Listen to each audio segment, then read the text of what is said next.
Donald Trump has said that the crash in DC was partly due to DEI hiring.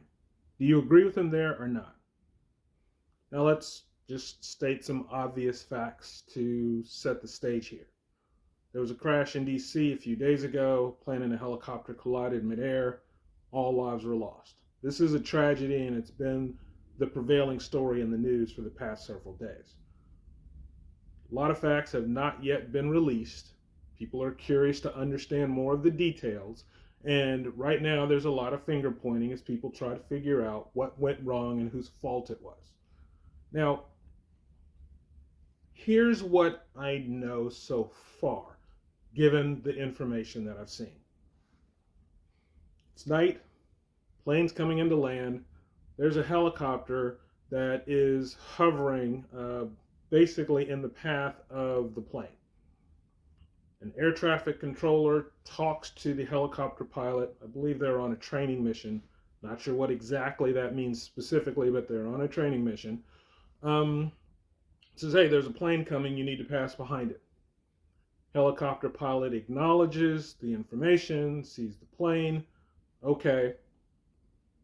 Moments later, I believe about 40 seconds later, air traffic controller again says, hey, look, there's a plane coming and you need to get out of the way. Helicopter pilot acknowledges it once again.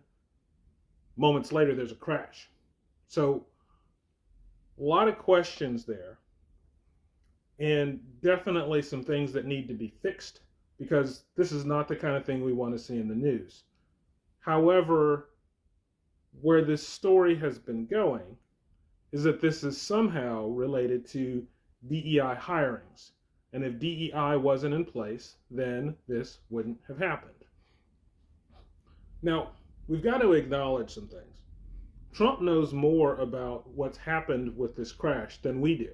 He has facts that haven't been released because he's talked about them. Some of the issues around the conversation with the pilot that he was sharing, the list of names of who was in the aircraft as well as in the helicopter. I'm sure he's got a full debriefing of what has happened. But he went straight to DEI with this. And part of it I get. It's a political talking point for him. But it's a very curious way to approach this, because this is an easy thing to prove or disprove. Here's what Trump is basically saying. He's saying that if you look at the FAA standards for who they hire, Obama came in and lowered the standard and said, we'll accept people who aren't as good as we've historically looked for. Trump comes in and he raises the standard and says, no, you've got to be great to be an air traffic controller. Biden comes back and he lowers the standard back down. So that's the setup. The Democrats have a standard that's down here. Republicans have a standard that's up here. That's the premise. Now, if you're saying that this is a DEI issue, then what Trump is saying is that the person who did the job would not have met his standard, but was hired because they met the Democratic standard. I don't know who this air traffic controller is yet.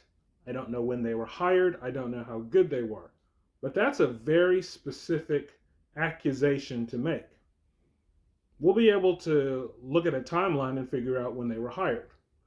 We'll be able to look at their qualifications and figure out whether or not they would have been hired under Trump's standard, or they just scraped by under a Democratic standard.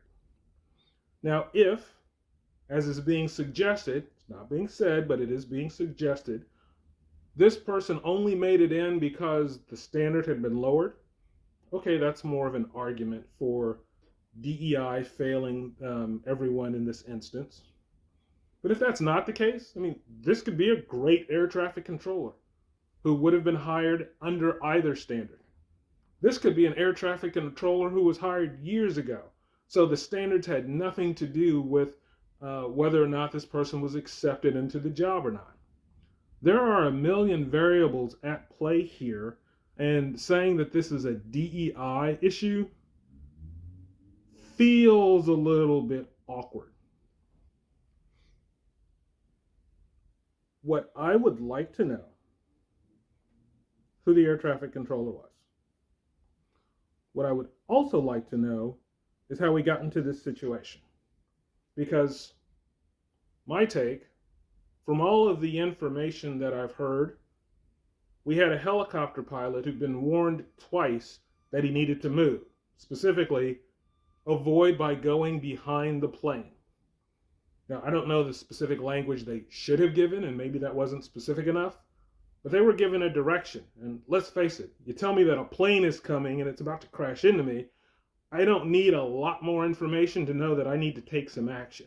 So, if the helicopter pilot is at fault, then talking about this as a DEI issue with the FAA doesn't make a lot of sense to me. If you've ever seen the movie Breaking Bad, there's a great scene, one of the many great scenes in that movie, where an air traffic controller who is distracted, but is otherwise a pretty darn good air traffic controller, causes a mid-air collision by giving out bad information. That doesn't sound like the case here. Sounds like the air traffic controller gave good information. It just wasn't followed. Let's wait. Let's see what happens. But I think we need to be a little bit cautious about using DEI as the scapegoat for this, because the information that I have so far suggests that that's probably not the case.